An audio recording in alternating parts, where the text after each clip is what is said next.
Olá pessoal, tudo bem? Na aula de hoje nós vamos abordar a situação de dois países, o México e Cuba, dando seguimento às nossas aulas sobre América Latina. Então, sem enrolar muito, vamos começar com o México. Notem, essa localização geográfica do México é bastante importante para a gente entender a posição geopolítica do país em cenário mundial. Notem que é um país localizado na América do Norte. Mais que isso, é um país que faz fronteira, olha só, com os Estados Unidos da América, que é a maior potência do capitalismo hoje. Esse fator, logo, vai determinar alguns caracteres bastante importantes para nos ajudar a entender a posição econômica e política mexicana. Eu vou destacar aqui dois pontos principais. O primeiro, a dependência econômica. Estar muito perto dos Estados Unidos faz com que o país tenha um alto grau de dependência econômica em relação aos americanos. Segundo ponto, a questão migratória. O México é passagem obrigatória para qualquer pessoa da América Latina que queira migrar ilegalmente para os Estados Unidos. Afinal, é o único país da América Latina que faz fronteira por terra com os Estados Unidos. Então vamos nos aprofundar com mais calma nesses dois pontos. Primeiramente, a questão da dependência econômica. Notem, no ano de 2018, 77% das exportações mexicanas foram para os Estados Unidos. Ou seja, de tudo que o México exportou, 77%, ou seja, mais que de 3/4, teve como destino os Estados Unidos. Outro jeito de analisar essa mesma questão é com base nesse outro gráfico, agora à direita, que mostra a variação percentual do PIB do México, a linha verde, e dos Estados Unidos, a linha azul. Notem que existe uma compatibilidade entre os períodos de crise americana que levam a crises mexicanas, ok? Da mesma forma, períodos de crescimento dos Estados Unidos levam a algum tipo de crescimento também do México. Não é uma relação mecânica, né? A economia americana cai e a mexicana cai junto em mesma proporção. Não. Existem tantos e diversos outros fatores que também atuam na questão do PIB. Mas, em vias gerais, é possível fazer essa relação. Eu quero que vocês reparem com mais atenção aqui nesse ano, onde ocorre uma queda brusca da economia mexicana e americana, que foi o ano de 2009. O ano de 2009 foi o ano onde a crise de 2008, essa é uma crise bastante forte, a maior crise do capitalismo desde o choque do petróleo de 73, foi o ano onde essa crise se manifestou no PIB dos países.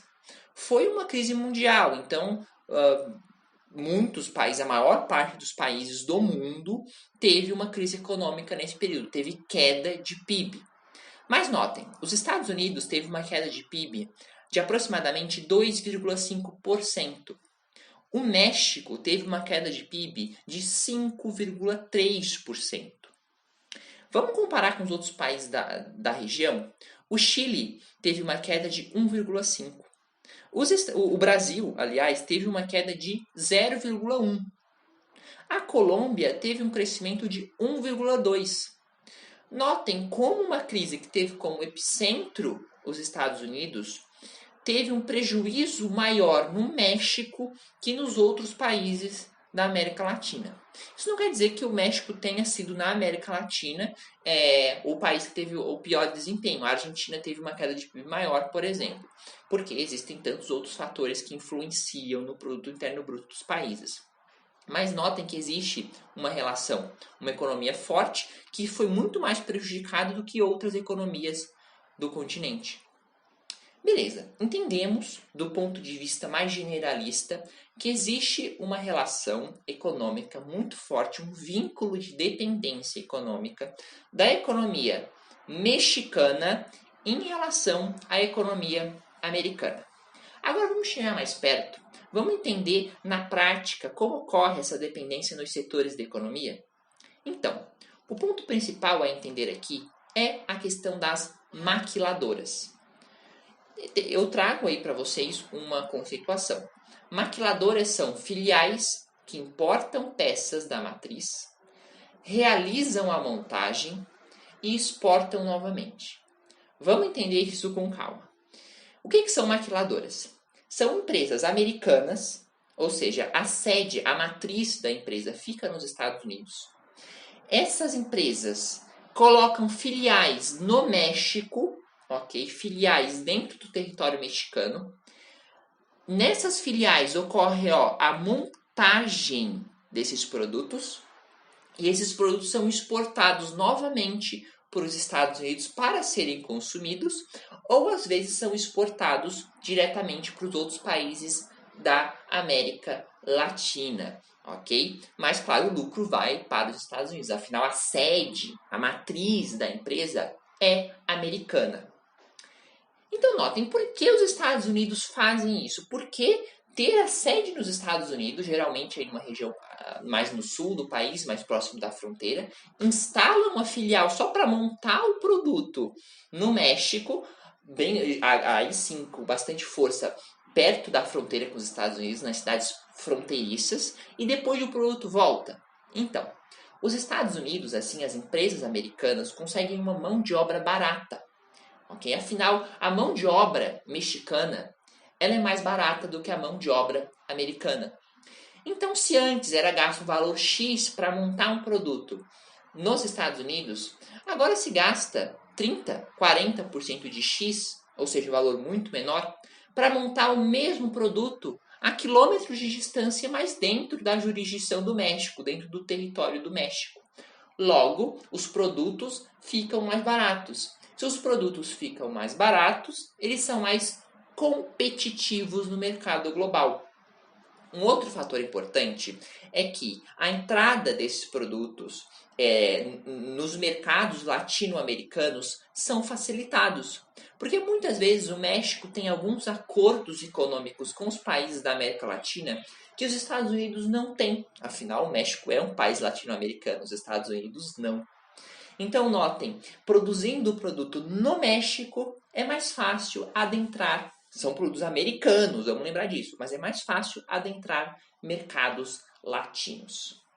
Agora, o México, o que ele ganha com isso?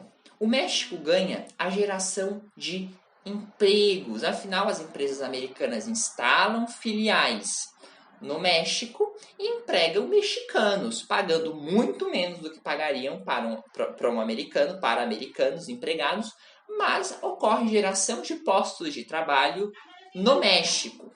Segundo, os impostos.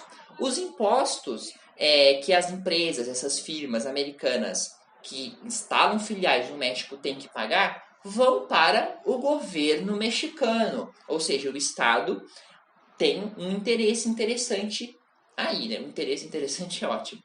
E terceiro, a diversificação da pauta de exportação. Afinal, são empresas de setores da economia diferentes que se instalam no México e diversificam a quantidade, diversificam o tipo, mais propriamente, de produtos da pauta de exportação, ok? E aqui eu coloquei o símbolozinho de um carro porque é um exemplo bastante comum de maquiladora. Toda a tecnologia de produção está nos Estados Unidos, as peças são feitas nos Estados Unidos, não, às vezes não só, às vezes podem vir de outros lugares, né, dos outros lugares do mundo, mas a tecnologia, o principal, está nos Estados Unidos e o carro é montado no México. Se é montado no México, paga trabalhadores mexicanos para montar e não americanos. E o carro, no final, fica muito mais barato. Olha só que interessante. Mas notem, eu estou aqui falando de produtos que têm que entrar no México, estou falando de produtos que têm que sair do México e voltar para os Estados Unidos. Notem que se existirem taxas alfandegárias de exportação e importação, essa situação já não fica mais interessante. Afinal, se as peças, ao saírem dos Estados Unidos e irem para o México, têm que pagar algum tipo de imposto, e para irem do México para os Estados Unidos terem que pagar mais imposto, acaba que toda a margem de lucro que era ampliada utilizando uma mão de obra mais barata se perde. E aí que entra o NAFTA. O NAFTA é um bloco econômico criado em 1994, que foi extinto recentemente em 2018, ok? O NAFTA, ele justamente tinha por objetivo eliminar as taxas de importação e exportação entre os países membros. E quem são os países membros? Estados Unidos, México e Canadá. Então, é só através do NAFTA, só através desse acordo econômico, deste bloco econômico, que notem, ele só permite a livre circulação de produtos e mercadorias, não de pessoas, como a União Europeia. Vamos abordar isto com mais calma em aulas só sobre blocos econômicos. Mas a criação do NAFTA fez possível surgir este mecanismo de troca de produtos entre os dois países e fez possível surgirem as maquiladoras. Mais recentemente, tivemos a eleição do presidente Donald Trump nos Estados Unidos. E é claro que isso trouxe diversas mudanças da posição dos Estados Unidos frente aos países latino-americanos. O Trump é eleito com essa base de protecionista, né? America Great Again, América grande de novo. Então notem, essa política de maquiladoras, ela sofrem mudanças, né? E essa nova política industrial dos Estados Unidos, essa política trumpista, ela tem como base tentativas de atração de empresas americanas de volta para o território americano. Então, para o Trump, não é legal as empresas instalarem plantas no México. Afinal, os empregos gerados estão sendo gerados no México, não são gerados nos Estados Unidos. Ok? Então, o Trump, ele vê aí essa questão das maquiladoras como um problema, tentando trazer novamente essas empresas para os Estados Unidos. Isso de fato aconteceu. A gente teve empresas americanas que iam instalar plantas industriais de relevância no México, depois da eleição do Trump, decidindo, voltando atrás e instalando essas mesmas plantas nos Estados Unidos.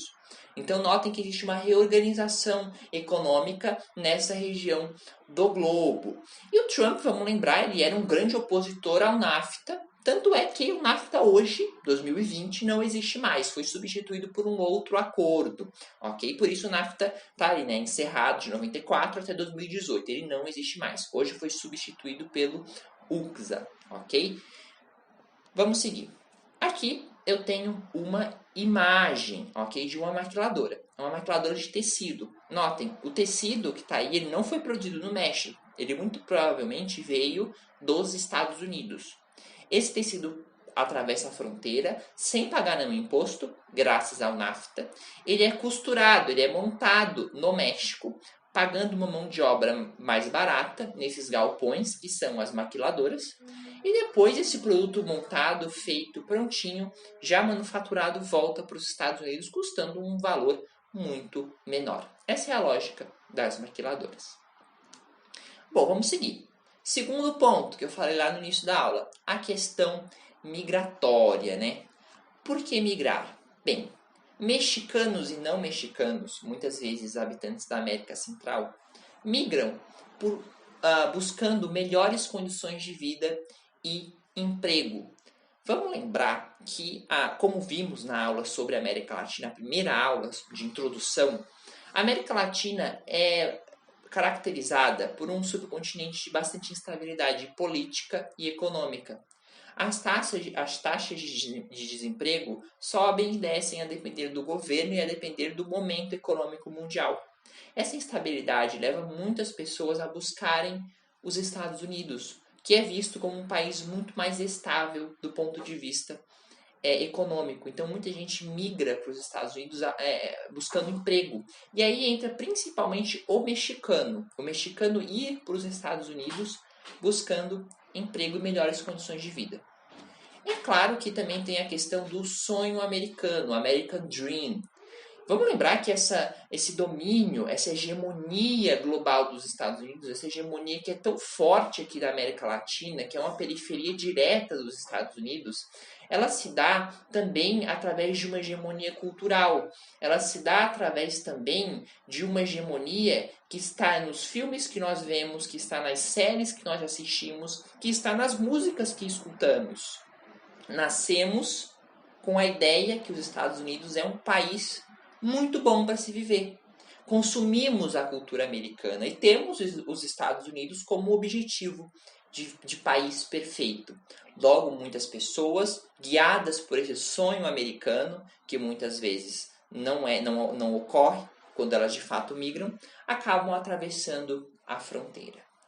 Agora, um último ponto que tem virado cada vez mais forte, também no México, mas com muito mais força na América Central, ou seja, pessoas que saem de Honduras, de El Salvador, atravessam o México e depois entram para os Estados Unidos, é a fuga da violência, okay? Que tem crescido com muita força nesses países. E eu trago aqui um mapa que nos ajuda a entender isso. A gente tem essa linha vermelha que mostra a entrada de mexicanos, okay? Que vinham em busca, em geral, de melhores condições de vida e de emprego, embora a violência também seja um fator central aqui. O México, vamos ver daqui a pouco, é um país com muitas mazelas sociais e com uma violência urbana bastante forte, mas a gente tem nos últimos anos um crescimento forte de pessoas vindas da América Central, que fogem de gangues, da violência urbana e da instabilidade política que marca o contexto desses países, ok? Mas, olha só, isso é muito importante. A maior parte dos imigrantes hoje, 2020, estou falando desse contexto de hoje, pode mudar, mas a maior parte dos imigrantes ilegais nos Estados Unidos não entram pelo México. Porque o que acontece? Vejam, as apreensões na fronteira entre os anos 2000 e 2018. Tem uma queda clara, uma queda evidente. O número de pessoas migrando, entrando por terra, independente se é mexicano ou se não é mexicano, mas pessoas entrando por terra nos Estados Unidos pelo México, vem caindo demais. Se eram 1,6 milhões em 2000, em 2018 está aí 400 mil. Ok? Então, uma queda bastante grande. Agora, notem, o número de vistos vencidos em 2017, 700 mil pessoas, ou seja, quase o dobro. E o que é esses vistos vencidos? São pessoas que entram nos Estados Unidos de avião, pelos aeroportos dos países, vindo de vários lugares do mundo, inclusive do Brasil, com bastante força, sim, do Brasil. Pessoas que têm o visto americano, ficam legalmente durante um período, o visto vence e as pessoas não voltam para os seus países de origem. Então, notem o que temos aqui. São pessoas que não entram pela fronteira mexicana, entram de avião, ok? E não voltam para os seus países. Portanto, a maior parte dos imigrantes legais nos Estados Unidos hoje entram pelos aeroportos do país e não pela fronteira com o México. Bem, vamos também, de novo, falar dele, o governo Trump, que aparece aí basicamente em todos os países que nós vamos falar aqui da América Latina. No início, né, na campanha eleitoral, o Trump vinha com essa ideia de construir um muro na fronteira com o México. Ele dizia, inclusive, que quem ia pagar pelo muro seriam os próprios mexicanos, né? Na prática, isso ainda não se concretizou. O muro não foi construído, entre aspas. Já vou explicar por quê. Mas notem, o muro ele já existe. Existe o muro entre Estados Unidos e México? Sim, existe. O que o Trump, na prática, sugeriria é a expansão do muro que já existe. Isso é importante. Existe, sim, um muro físico entre os dois países em alguns trechos. Trump queria ampliar essa construção. Claro, isso ia custar um dinheiro gigantesco. O Trump é eleito com esse discurso, mas na prática, quando é de fato para fazer, ele não conseguiu apoio do Congresso americano para liberar o dinheiro. Vamos lembrar que hoje o Congresso americano é dominado pelos democratas, que são os rivais, antagonistas políticos ao governo Trump. Então ele não consegue essa liberação de verba. O Trump, o que ele alega, né, para sustentar essa noção de construir um muro? Que existe uma crise humanitária e de segurança. Humanitária por quê? Porque são muitas pessoas vindas da América Central, vindas do México, entrando nos Estados Unidos. Essas pessoas entram no país e o emprego que poderia ser do americano não é mais do americano, é do imigrante. Existem várias questões que poderíamos problematizar sobre isso.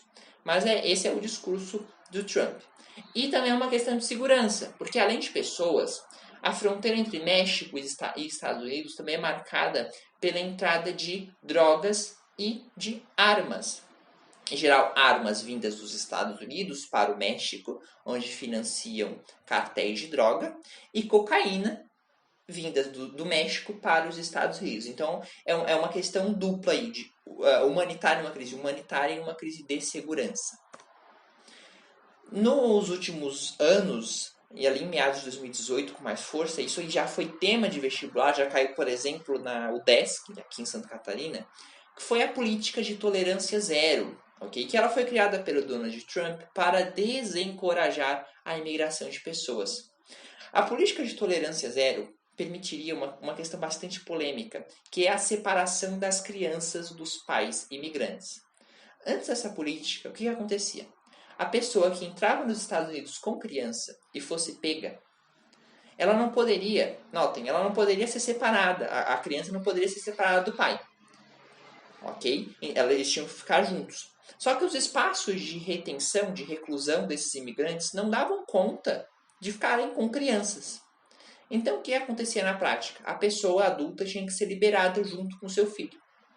Então, entrar com criança era quase uma garantia de que a pessoa iria conseguir ficar nos Estados Unidos. Depois fugia, enfim, ia para alguma cidade, arrumava um emprego e ficava por lá. Com essa política de tolerância zero, agora o que poderia acontecer? A criança poderia ser separada dos pais. E o pai fica lá recluso. E a criança vai para algum centro aí de reclusão. Agora notem que isso é bastante polêmico, porque houveram denúncias que as crianças eram mantidas em jaulas nos Estados Unidos, crianças imigrantes. Ou seja, além de serem separadas dos pais, que ficavam presos, essas crianças ficavam em condições desumanas. Isso foi denunciado por senadores, parlamentares democratas dos Estados Unidos e pegou muito mal para o governo Trump. Hoje, essa política foi revista, ok? Mas é um tema importante, caiu no vestibular, ok? Foquem bastante nisso, o nome é Política de Tolerância Zero. Agora, uma outra questão forte dentro do contexto mexicano é a questão do narcotráfico. Notem que eu falei que, além da questão humanitária de pessoas migrando do México para os Estados Unidos ou da América Central para os Estados Unidos como um todo, a gente tinha a questão das drogas, da cocaína, que entrava nos Estados Unidos através do México. Vamos lembrar que os Estados Unidos são os maiores consumidores mundiais de cocaína, ok? Então, essa cocaína tem que vir de algum lugar. Geralmente vem da América do Sul, passa pelo México e entra nos Estados Unidos. Nesse mapa, vocês conseguem ver a territorialização desses cartéis, esses grupos que comandam a distribuição, a comercialização de drogas dentro do México. E notem que cada grupo tem a sua área de atuação. Nós temos os Zetas, que tem a sua área de atuação, o Cartel do Golfo, o Cartel de Sinaloa, e assim por diante. Ou seja, existem grupos que têm a sua territorialidade, têm seu território dentro do país, ok? Isso é bastante forte. Então, os cartéis mexicanos controlam porções do território do país. Parece tudo o que acontecia na Colômbia, como vimos na aula sobre Colômbia. Os cartéis disputam entre si por território. Isso é bastante marcante. Os cartéis, eles não são amigos, não estão um no lado do outro, sempre. Apesar de eles lutarem contra um inimigo em comum, que é o governo mexicano e é o exército mexicano, eles lutam entre si por território. Por que lutam por território? Porque quanto mais território eles têm, mais dinheiro vindo do tráfico de drogas eles terão. Então, o cenário que temos no México hoje é este. O exército mexicano lutando contra os cartéis de droga e os cartéis de droga lutando entre si. Isso, gente, cria um cenário de profundo problema social, de profunda violência, de pessoas sendo mortas, de pessoas sendo assassinadas. Ok? Então é um problema muito forte no México que tem criado uma onda de violência urbana muito forte. As cidades, não é à toa que as cidades mexicanas estão entre as mais perigosas do mundo, ok? Ciudad Juárez, por muito tempo, foi a cidade mais perigosa do planeta Terra, tirando os países, claro, que estão em guerra. Cidade, então, com o maior número de assassinatos proporcional à população. Mas essa atuação do exército mexicano contra as drogas, ela não acontece desde sempre. Ela aconteceu especialmente em 2006, quando o Felipe Calderón foi eleito presidente do México. Ele aí do partido PAN, um partido de direita, que foi eleito no México em 2006. Notem que a gente está no período de eleições, de ascensão ao poder de governo de esquerda, aliás, na América Latina, a onda rosa. Mas no México, como falamos na aula sobre a América Latina, introdução e conceituação, o México continuou com o governo de direita. E uma das principais ações do governo Felipe Calderón, em 2006, quando foi eleito, foi colocar os militares na rua. Ele pega o exército mexicano e coloca na rua para combater o narcotráfico. Isso, claro, foi muito questionado, tanto é que se chama né, essa tática do Felipe Calderón contra as drogas, contra os cartéis de drogas, como a Guerra de Calderón. Em 2012, gente, no espaço de 6 anos, essa guerra resultou na morte de 60 mil pessoas. Ok? 60 mil pessoas mortas em uma guerra no México, que é um dos países mais fortes economicamente da América Latina. A gente fala-se muito em conflitos geopolíticos no Oriente Médio, na África, mas notem, estamos falando de um país latino-americano que teve 60 mil pessoas mortas de 2006 a 2012. Hoje já tem gente que fala que esse número já dobrou, já chegou a 120 mil. Okay? E mortes bastante violentas, decapitações, mortes de jornalistas, mortes de prefeitos, chegando ao ponto de não ter prefeito querendo assumir a posse em uma cidade por medo desses cartéis, por medo dessas mortes. Ok? Uma violência urbana muito forte. Tanto é que em 2014, já fora do governo do Felipe Calderón, já no governo de seu antecessor, o Peña Nieto, que inclusive não é mais do PAN, é do PRI, um partido bastante típico e tradicional no México, começaram a surgir milícias de autodefesa. O que são milícias de autodefesa? É a população civil de determinadas cidades se juntam, compram armas e vão combater por si só os cartéis de droga, com um discurso que o Estado não deu conta de combater os cartéis. A situação de violência estava tão forte que pessoas civis se juntam para combater. Então notem a situação de instabilidade política, econômica do país graças a essa guerra interna. Então, outra coisa que é importante ressaltar, uma grande questão interessante, é que as armas que esses cartéis têm vêm dos Estados Unidos, em geral do estado do Texas. Nos Estados Unidos, gente, comprar uma arma é muito fácil. É um país que não tem uma regulação muito forte de compra de armas. Então é muito fácil comprar arma nos Estados Unidos e contrabandear para o México. Então notem que é todo um problema que ele é mexicano e também é americano, porque temos a droga entrando nos Estados Unidos, mas temos as armas que acabam fazendo possível a morte de tantas pessoas no México entrando pelos Estados Unidos. Bom, em 2018 temos a eleição do presidente López Obrador, um governo agora de esquerda. Depois de tanto tempo, o México elege um governo de esquerda pelo partido Morena. Agora eu peguei esse excerto de notícia porque é uma coisa bastante recente. A gente ainda não tem uma visão mais global dessa situação no governo de López Obrador. Mas notem que o presidente já declarou o fim dessa tal guerra às drogas no país. Okay? Ele se posiciona contra essa política do Felipe Calderón. Então, como diz a matéria do O Globo, López Obrador diz que não tem mais prioridade de capturar chefes do narcotráfico. Proposta de criação de Guarda Nacional gera críticas. Então, notem, a gente tem aí um contexto onde um presidente se opõe à política de colocar exército nas ruas que vinha em voga até então, e a captura de chefes do narcotráfico pelo exército não é mais priorizada. Qual que é a estratégia de López Obrador, qual que vem sendo a estratégia do López Obrador para diminuir esse cenário de crise interna? Basicamente, uma agenda de programas sociais, que teria como objetivo diminuir as desigualdades sociais dentro do país, e a criação de uma Guarda Nacional, como está na matéria. E muita gente tem criticado essa solução de criação de uma Guarda Nacional, porque ela poderia, na prática, militarizar o México, poderia, na prática, criar uma força de repressão militar. Agora, não mais temporária, como o exército nas ruas, mas uma força duradoura, aí, que iria permanentemente ampliar a política de guerra às drogas do Calderón. Então, notem, é uma coisa em aberto, ainda tem muita coisa para acontecer. O mandato do presidente do México, o López Obrador, não chegou ao fim, mas é algo a ter em mente.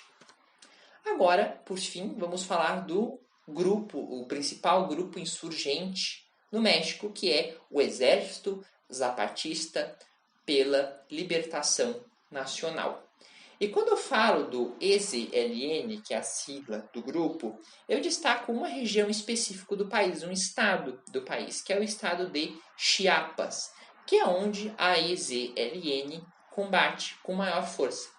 Esse grupo, fazendo uma comparação, seria o equivalente, guardadas, claro, as diferenças, mas seria, de maneira didática, podemos dizer que seria o equivalente às Farc na Colômbia, um grupo com tendências de esquerda. Notem, estamos falando do estado de Chiapas, e o estado de Chiapas, no México, tem algumas peculiaridades. A primeira questão é que é o menor IDH do país, ou seja, o índice de desenvolvimento de Chiapas é o menor do país inteiro. Então, nota-se que é uma população mais empobrecida, um estado que não é tão desenvolvido. Tem o segundo maior índice de higiene do país, ou seja, é um estado marcado por profunda desigualdade social. Afinal, é esse o componente que o índice de Gini vai calcular. Desigualdade social. É o segundo maior do país.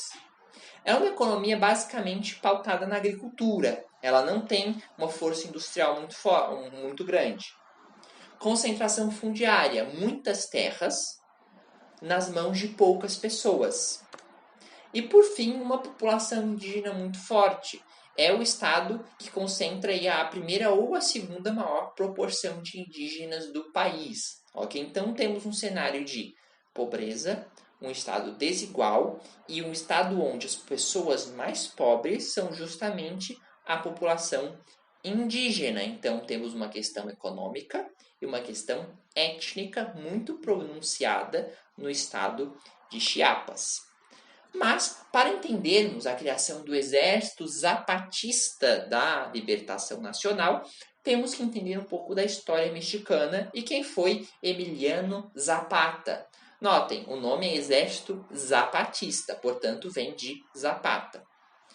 Temporalmente, Zapata está numa posição temporal muito diferente da EZLN. A EZLN ela combate hoje. Emiliano Zapata participou de um processo lá no início do século XX conhecido como Revolução Mexicana. Então, notem, Emiliano Zapata não tem uma relação direta com o Exército Zapatista da Libertação Nacional de hoje, mas ele serve como um símbolo bastante importante. Mas vamos lá, quem foi Zapata? Zapata foi um nome bastante importante na oposição ao governo de Porfírio Díaz, que impôs no México o que a gente chama de porfiriato, que foi um governo com um caráter ditatorial. Além disso, era um governo apoiado pelo exército, pela igreja e pelas oligarquias rurais, ou seja, a elite rural, os donos das terras.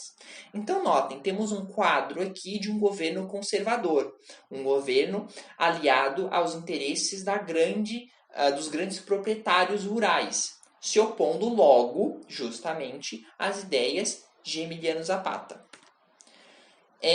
Foi um governo, o Porfiriato, que proporcionou um aumento muito forte das desigualdades sociais e aumentou também a concentração de terras. Então temos um pacote aqui de um governo de fato conservador e de direita.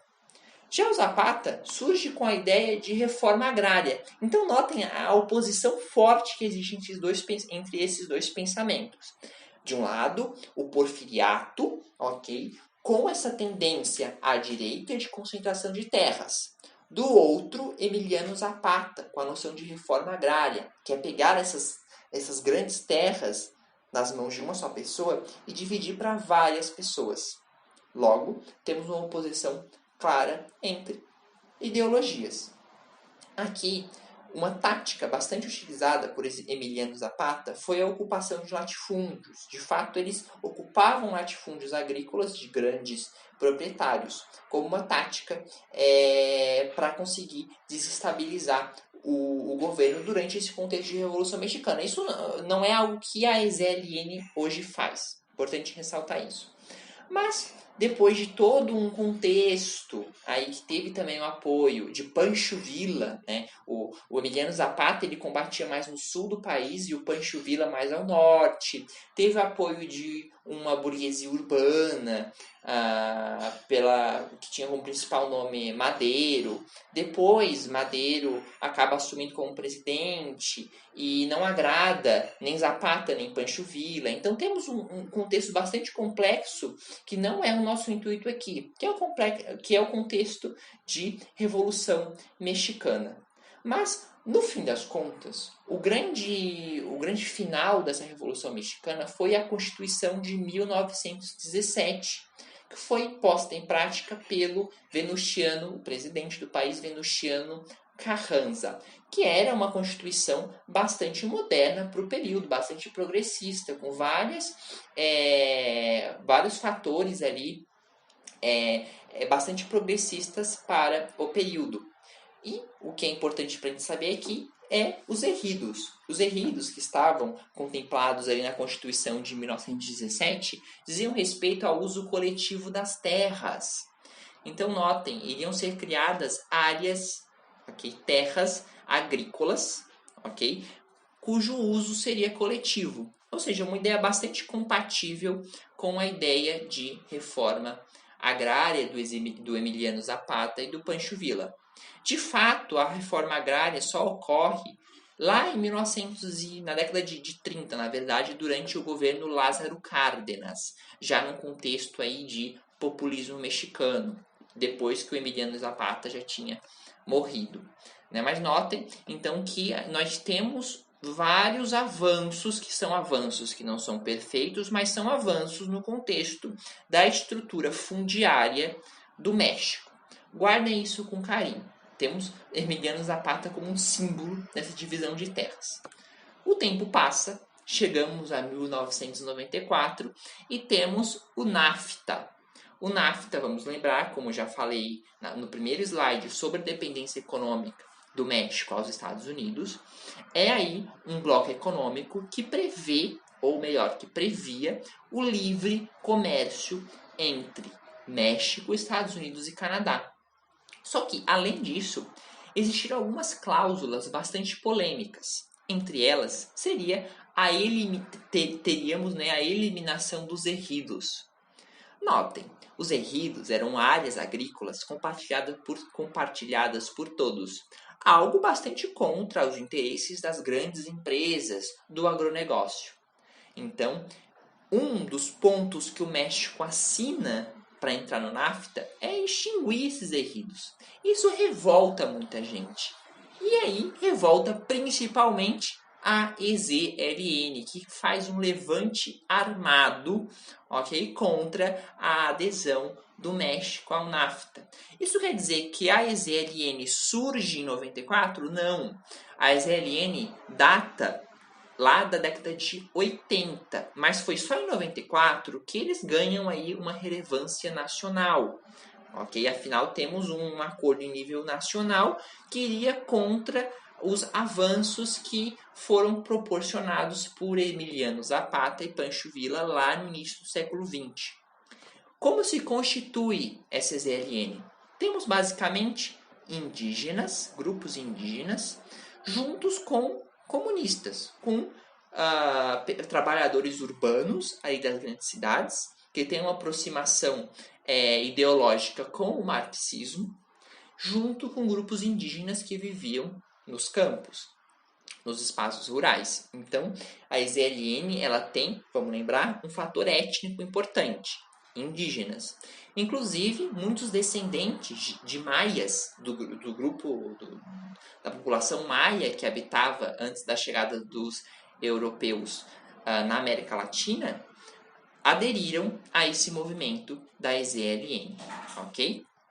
Basicamente era um movimento caracterizado por ser anticapitalista. Notem, temos um peso muito grande do marxismo nesse grupo, portanto é um movimento anticapitalista contra as formas de exploração do capitalismo à população, e é um movimento que luta principalmente por melhores condições de vida e gestão da terra. Então esse fator de estrutura fundiária é muito forte na EZLN.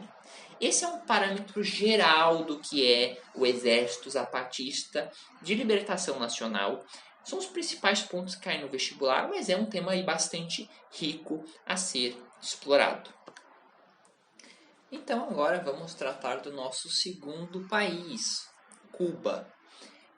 Tem menos coisas a se falar sobre Cuba no contexto da geografia, ok? Afinal, é um país com uma economia muito menor que a economia mexicana, mas deve ser ressaltado porque é um país que passou por uma experiência socialista, que hoje, até hoje, é um país socialista, ok? E isso traz aí várias questões que devem ser ressaltadas. Então, Cuba, como vocês conseguem ver na imagem que está na tela, é um país do Caribe, né? Ali na região da América Central. Estamos falando de uma ilha localizada a poucas dezenas de quilômetros da Flórida, ou seja, uma ilha muito próxima do território americano. A primeira coisa, para a gente entender Cuba hoje, a gente tem que voltar um pouco no tempo. E eu volto para o período da independência cubana, lá no final do século XIX, 1898. A independência cubana foi resultado de uma guerra travada entre os Estados Unidos e o Império Espanhol.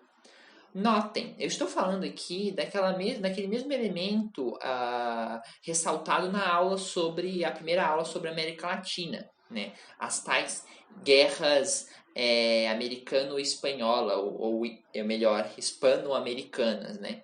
Essas guerras tinham como objetivo, por parte dos Estados Unidos, de tirar a influência europeia da América Latina. Lembrem da máxima, a América para os americanos. Então as potências europeias não podiam mais ter, na visão dos americanos, colônias na América Latina. Afinal, a América Latina agora seria uma área sob influência dos Estados Unidos e não de uma potência europeia. Então essa guerra entre Espanha e Estados Unidos se deu em um contexto onde os Estados Unidos queriam ampliar a sua hegemonia sobre este subcontinente. E tanto que o resultado dessa guerra foi a independência de vários países, como Cuba, Porto Rico, mas também Guam e as Filipinas. Só que notem, é uma independência de um império espanhol, de um império europeu, de fato. Mas é também uma independência que vai ser muito controlada pelos Estados Unidos. Notem, os Estados Unidos participou desse processo de independência desses países, não foi por bondade, né? Os americanos também tinham interesse. E no caso de Cuba, esses interesses ficaram bastante pronunciados na Emenda Platt. Essa Emenda Platt, assinada em 1903, permitia que os Estados Unidos interferissem sem muitos problemas na política interna cubana. Então notem, temos uma ilha caribenha cuja influência americana era tremenda, era muito grande. Os presidentes, ou os, melhor dizendo, os ditadores desse período de Cuba, os governantes de Cuba, a partir dessa independência, eram governantes alinhados com os Estados Unidos. Um nome bastante importante é o do Fulgêncio Batista, que foi o último desses governantes pré-revolução cubana. Ele tinha um governo completamente alinhado e apoiado pelos Estados Unidos. Temos, nesse contexto, então, um cenário bastante favorável para a ascensão de um movimento nacionalista. Notem, estou falando de um movimento nacionalista. Não estou falando de um movimento socialista, comunista. Simplesmente nacionalista, ou seja, que queria Cuba para os cubanos, fazendo aí uma comparação com a doutrina Monroe. A ideia aqui era que sobre o território cubano, quem administra são os cubanos, não os americanos. E aí que a gente tem nesse contexto a tal Revolução Cubana em 1959, que teve esses dois principais personagens. De um lado, Che Guevara, um argentino, e do outro, um cubano, o Fidel Castro.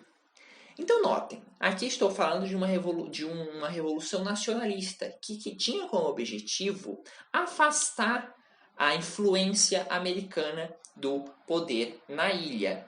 E o resultado disso é, de fato, que o Fulgêncio Batista é deposto e o novo governante do país acabou sendo Fidel Castro.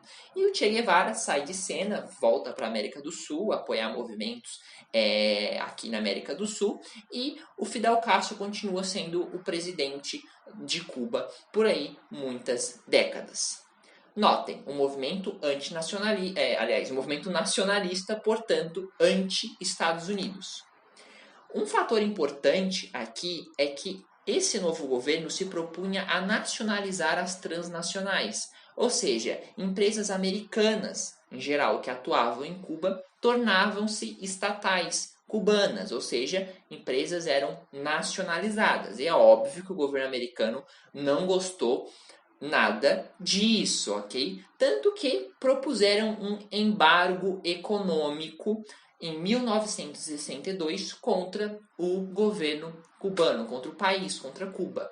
A partir de agora, os Estados Unidos não tinham mais qualquer relação comercial com Cuba, bem como os países que apoiavam os Estados Unidos também não poderiam ter relações com Cuba. Então, notem, estamos falando de um embargo, de um fechamento comercial que acabou isolando Cuba do restante do mundo. Um produto que os cubanos exportavam bastante era o açúcar. A partir de agora, não existia mais comprador para o açúcar. Só existia uma alternativa para os cubanos: se aliar, claro, por uma questão de sobrevivência, à potência rival da época, a União Soviética. Vamos lembrar que a gente está no período de Guerra Fria. Existia o bloco capitalista e o bloco socialista. E se o bloco capitalista fecha as portas para os cubanos, eles passam a vender o açúcar para os soviéticos. E durante muito tempo, Cuba é sustentada pela venda de produtos de açúcar a bons preços para a União Soviética. Então ocorre uma aproximação e aí sim Cuba torna-se socialista. Inicialmente não era, foi mais uma consequência do embargo econômico. Então, até a queda da União Soviética, Cuba acaba sobrevivendo e criando aí todo um aparato de estado de bem-estar social, com educação e saúde, que são hoje referência no subcontinente, sob a égide da União Soviética. Quando a União Soviética cai, Cuba passa a se aproximar dos governos, depois aí de, claro, alguns anos, passa a se aproximar de governos bolivarianos, especialmente da Venezuela. Mas, quando a Venezuela entra em crise, e os governos bolivarianos em geral entram em crise e ocorre a Onda Azul, Cuba acaba ficando sem alternativas. E aí a gente tem um período de reaproximação que começa em 2015. Essa reaproximação começa no governo do sucessor do Fidel Castro, o Raul Castro, ok? O irmão do Fidel Castro. Nos Estados Unidos tínhamos também uma condição favorável, afinal o presidente era Barack Obama, um presidente democrata. Vamos entender então as principais características dessa reaproximação? Então, os acordos foram realizados pelos presidentes Barack Obama e o Raul Castro, ok? Fidel já tinha morrido neste ano. Ocorreu a libertação de presos políticos em ambos os países, ok? Vamos lembrar que os Estados Unidos mantêm até hoje uma base militar em Cuba, a base de Guantánamo, e essa libertação de presos políticos significou uma reaproximação entre as duas nações, ok? A participação da Igreja Católica nas negociações, isso é bem interessante, o Vaticano participou bastante dessa reaproximação entre Cuba e Estados Unidos. Inclusive o Papa Francisco teve um papel fundamental nessa reaproximação. O retorno à Organização dos Estados Americanos, isso ocorre já há um tempo atrás, em 2009. Cuba, depois do embargo econômico, é expulsa da Organização dos Estados Americanos e a partir de 2009 ela volta, então mais um sintoma dessa reaproximação. E a reabertura das embaixadas, levando a uma ligação agora diplomática novamente entre os dois países. A embaixada americana reabre em Cuba e a embaixada cubana reabre nos Estados Unidos. Mas notem, isso é fundamental, o embargo não acaba. Ok, o embargo continua até hoje, quando eu estou gravando esse vídeo. Em 2020, o embargo econômico continua existindo. Vamos lembrar que o embargo, para ele deixar de existir, ele precisaria ser aprovado, esse fim do embargo precisaria ser aprovado pelo Congresso americano. Acontece que, durante o governo Obama, durante esse nível, esse desenvolvimento dessa reaproximação, o Congresso era dominado pelos republicanos, que é um partido conservador dos Estados Unidos que se opõe a essa reaproximação. Apesar disso, hoje, gente, muitos países aliados históricos dos Estados Unidos já têm uma relação forte com Cuba, relações comerciais. Esse embargo hoje, na prática, é só dos Estados Unidos. Essa reaproximação permitiu, por exemplo, a entrada de muitas empresas americanas de volta na ilha. No setor do turismo, por exemplo, empresas espanholas também acabaram entrando no contexto de reaproximação. O embargo econômico ele é bastante polêmico porque ele foi muito usado no discurso dos irmãos Castro como a justificativa do fato do país não ter se desenvolvido economicamente. Notem, aqui eu não estou julgando se de fato isso prejudicou ou a que nível isso prejudicou, se foi o principal agente, mas fato é que era utilizado na campanha política tanto do Fidel Castro, tanto do Raul Castro. Então, se via que o embargo econômico estava punindo com muita força a população cubana e prejudicando, ou melhor, reforçando ainda mais os governos desses dois presidentes. Então, por isso que acabou perdendo força em cenário mundial, só mantendo mesmo os Estados Unidos. E também temos a ascensão chinesa nos últimos tempos, né, gente? A China, como um país governado pelo Partido Comunista, um país socialista, temos aí Cuba tendo, em cenário global, em cenário mundial, um aliado bastante importante, que é hoje a segunda maior economia do mundo. Então se questiona, faz sentido manter esse embargo ainda? No governo Trump, aparentemente faz. O governo Trump, de novo, republicano, conservador, propôs aí a reativação de sanções econômicas contra o país, e isso foi bastante polêmico, tá? Porque a gente já estava num cenário de reaproximação, muitas empresas já tinham gastado dinheiro, já tinham investido em projetos dentro de Cuba, em diversos setores da economia, ok? Daí o Trump reaparece com a reativação dessas sanções, que poderia e, na prática, prejudicou economicamente diversas empresas, inclusive americanas. E o principal ponto aqui do Trump seria a reativação da terceira cláusula da lei Helms-Burton. Essa cláusula permitiria que o governo americano, ou as empresas americanas, ou mesmo os cubanos que emigraram no período da Revolução para os Estados Unidos, que inclusive tem uma comunidade cubana muito grande, pudessem, nos tribunais americanos, reivindicar de volta as terras que foram nacionalizadas durante a Revolução Cubana.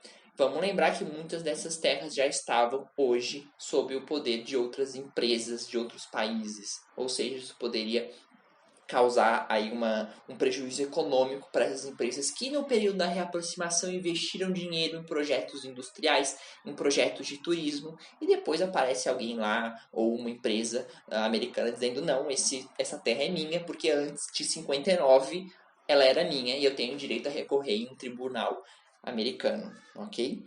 Então, basicamente é isso. Notem que sobre Cuba é menos, porque Cuba não tem a força econômica que o México tem no contexto da América Latina, mas é um país a ser destacado por conta desse contexto de Revolução Cubana.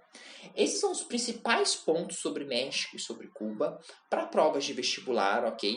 Então, eu espero que vocês tenham gostado. Continuem com a gente que vamos continuar ainda com as aulas sobre a América Latina e depois sobre as outras regiões do planeta que são hoje periferia do sistema capitalista. É isso aí, se inscreva no canal, deixe seu like, ative o sininho para receber notificações e até a próxima.